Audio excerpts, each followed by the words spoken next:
26 मार्च 2026 Japanese animated series 37 एपिसोड्सची Death Note संपवली आज.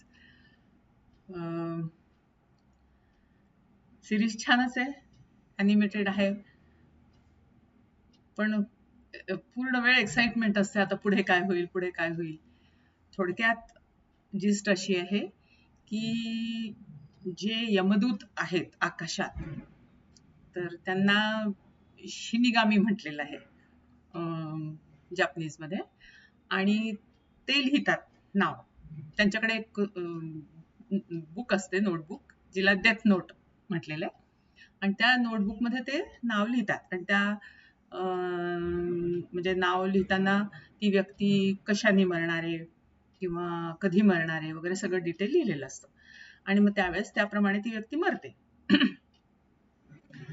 तर आता गंमत त्या डेथ नोटची अशी असते की समजा जर ती डेथ नोट पृथ्वीवरच्या कोणाच्या हातात पडली आणि जर त्या व्यक्तीनी त्याच्यात कोणाचं नाव लिहिलं तर ती व्यक्ती मरणार.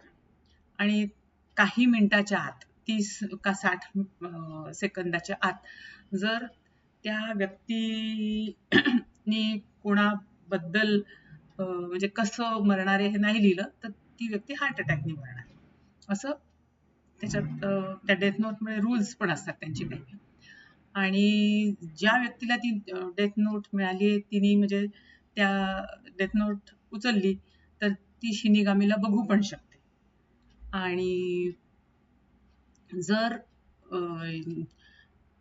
ती व्यक्ती आपल्या आयुष्यात तिचं जे काही आयुष्य असेल त्या आयुष्यातलं जर अर्ध आयुष्य तिने आधीच दिलं, म्हणजे समजा 50 वर्षाचं आयुष्य, 50व्या वर्षी जर ती व्यक्ती मरणार असेल तर 25व्याच वर्षी ती मरेल.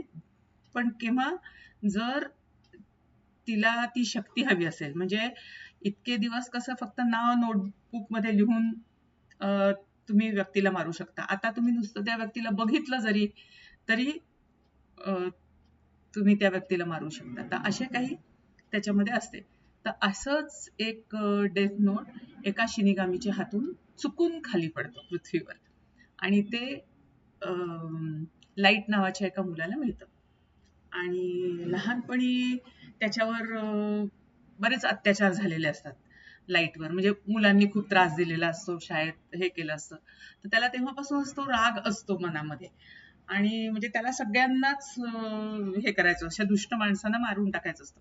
आणि ज्यांना कोणाला तो मदत करायला जात असतो, असं म्हणजे ज्याला कोणी त्रास देत असतात कोणी, तर तो मार खाऊनच आलेला असतो, म्हणजे त्यांच्यावर तो म्हणजे मदत करायला जात असतो, मनाने खूप चांगला असतो, आणि त्याला ती डेथ नोट सापडते आणि ते सगळे रूल्स तो वाचतो.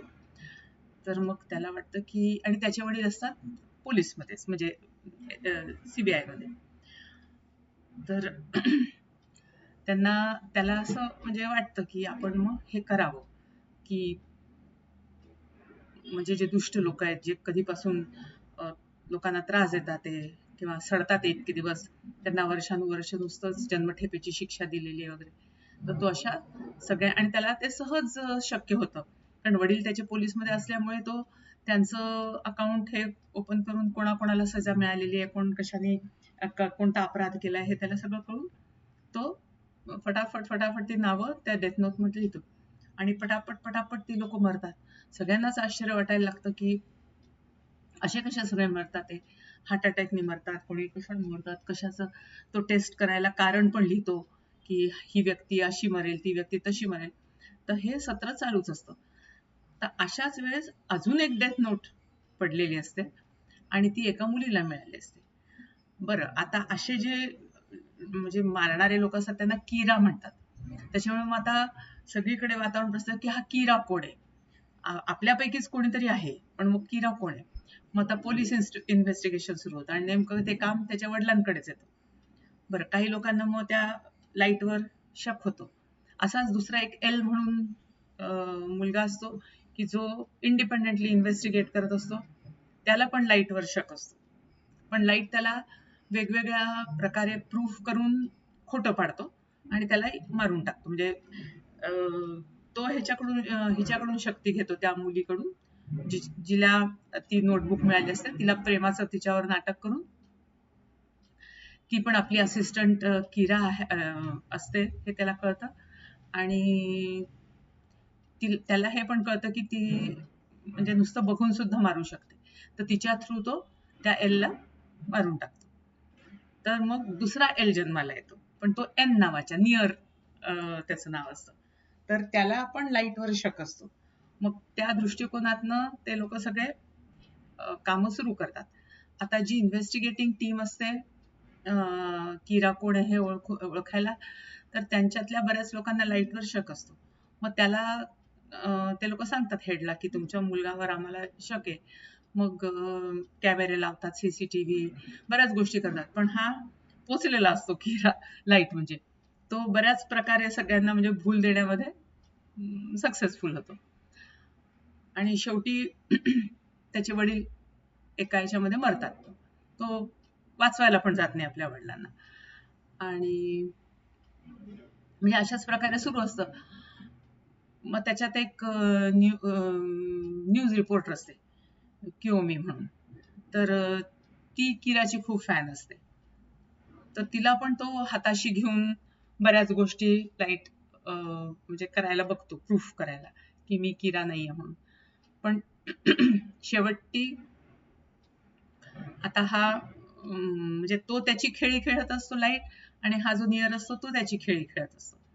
आणि मग शेवटी हा नियरच त्याला ऑफर देतो लाईटला की तू तुझ्या सगळ्या इन्व्हेस्टिगेटिंग टीमला घेऊन अशा अशा ठिकाणी आहे, मी माझ्या टीमला घेऊन येतो आणि मग आपण खरं खोटं करू की कोण. हे तर नक्की आहे की तुमच्या इन्व्हेस्टिगेटिंग टीम मधलंच कोणीतरी किरा आहे, हे 100% आहे, आणि मग मी ते प्रूफ करून दाखवेन. तर मग ते तिथे पोचतात आणि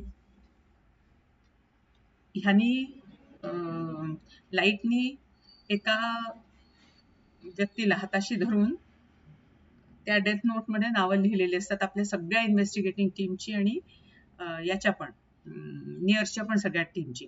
पण नियरचा चेहरा त्याला माहित नसतो, त्याच्यामुळे त्यांनी नियरचं नाव लिहिलेलं नसतं. आणि तिथे पोचतो. आता त्याला माहित असतं की थोड्या वेळाने सगळे मरणार, पण कोणीच मरत नाही. तर ह्या नियरनी ती जी डेथ नोट असते ती खोटी डेथ नोट रिप्लेस केलेली असते. आणि ह्याला वाटत असतं की आपण जी खोटी ठेवली आहे ती याच्या हाती लागली, पण ऍक्च्युली खरी नोटबुक नियरकडे पोचली असते आणि त्या खोटी नोटबुक त्या लाईटच्या एका असिस्टंटकडे असते. मग झालं, म्हणजे मग तिथे प्रूफ होतं. मग हा दाखवतो की त्याच्या सगळ्या इन्व्हेस्टिगेटिंग ऑफिसर्सना बघा तुमच्या सगळ्यांची नावं याच्यात लिहिलेली होती आणि फक्त लाईटचं नाव नव्हतं, आणि पण तुम्ही जिवंत आहात कारण ही खोटी नोटबुक आहे.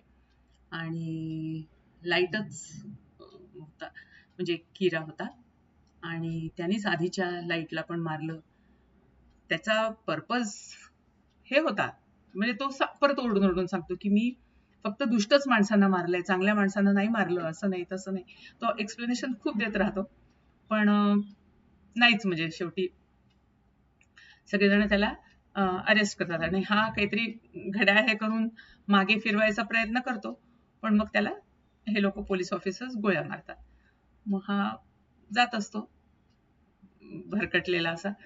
तर शिनिगामी म्हणतो की झालं म्हणे आता तुझा खेळ संपला, तुझ्या मरणाची वेळ आलेली आहे.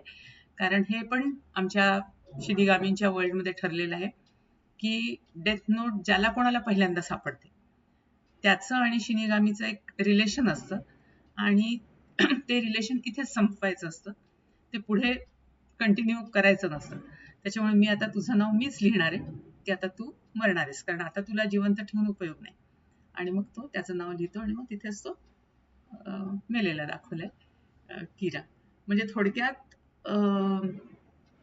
शिनिगामी लोक ज्यांना त्यांची वेळ अजून आलेली नसते, ज्या पाप्यांची, ते असे यांच्या थ्रू म्हणजे बदला घेतात म्हणा, किंवा त्यांचं डेथ घडवून आणतात, असं त्या याच्यातनं दाखवलंय.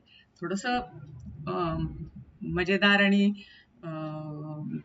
लोकांच्या डोक्यात थोडंसं किडे वळवळायला वगैरे असं छान आहे, पण ओव्हरऑल इंटरेस्टिंग सिरीज आहे. आणि मुख्य म्हणजे उत्सुकता वाढवणारी आहे की पुढे काय होतंय, पुढे काय होतंय. ते शिनिगामी नी बघितलं तर काय होतं, शिनिगामी काय करू शकतो, आणि बऱ्याच त्यांचे इफ्स अँड बट्स असतात त्या नोटबुकमध्ये.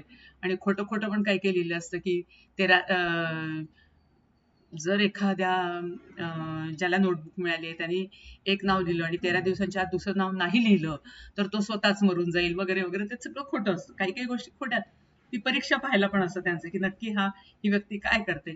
तर अशा काही काही इंटरेस्टिंग गोष्टी. आणि मग त्या काही गोष्टी फुलफिल करायला किंवा काही गोष्टी खोट्या पाडायला, किंवा काही गोष्टी आता खोटं प्रेम दाखवायला आणि काम करून घ्यायला वगैरे ते लोक काय काय ट्रिक्स करतात. असं छान आहे म्हणजे बघायला. ओव्हरऑल सिरीज मस्त आहे. पण 37 एपिसोड बघायचे म्हणजे तेवढा पेशन्स पण पाहिजे. But okay, good.